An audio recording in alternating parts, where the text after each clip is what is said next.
लाहौर में मारूफ गुलकार की अहलिया के ब्यूटी पार्लर में मुबैना बिजली चोरी पकड़ी गई है। लेस्को हुकाम ये बताते हैं कि एयरलाइन सब डिवीजन में सारिफ ने मीटर का फेस डेड कर रखा था। चेकिंग के दौरान जो सिंगर हैं उनके मुलाजमीन से ज़बरदस्ती मीटर छीन लिया गया और ये भी कहा गया कि जो सिंगर हैं उन्होंने मीटर रीडर असगर और शाहिद से झगड़ा किया। स्टाफ ने मीटर टैम्परिंग की रिपोर्ट आला हुकाम को भिजवा दी है और जो सिंगर हैं और उनकी अहलिया हैं वो मीटर लेकर वहां से रवाना हो गए हैं। लाहौर में मारूफ गुलकार की अहलिया के ब्यूटी पार्लर में मुबैना बिजली चोरी पकड़ी गई है।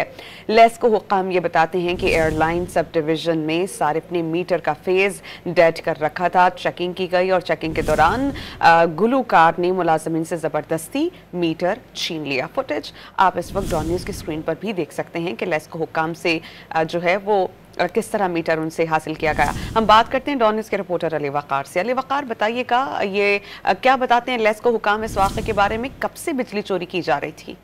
जी बिल्कुल, ये एक मारूफ गुलकार है और एक सियासी पार्टी से भी इनका ताल्लुक है। इनकी अहलिया का ब्यूटी पार्लर लाहौर के इलाके जौहर टाउन में मौजूद था। वहां पर लेस्को की जो टीम है उन्होंने मीटर की जो चेकिंग के लिए रेड किया था। वहां पर मीटर में उनको टेम्परिंग जाहिर हुई, जिस पर ये बाद में जो MNT की रिपोर्ट है वो देखने के बाद ये बात सामने आई कि मीटर का एक फेज जो है वो डेड किया था, जिस पर वो मारूफ गुलकार और सियासी शख्सियत जो है वो मौका पर पहुंची। उसके बाद उन्होंने लेस्को के अमले के साथ जदोकोब किया, बहसो तकरार हुई और उसी दौरान वो जो मीटर रीडर ने उतारा था उस ब्यूटी पार्लर से वो लेकर उनका मुलाजिम वहां से फरार हो गया। बहुत शुक्रिया, आप हमें अपडेट कर रहे थे।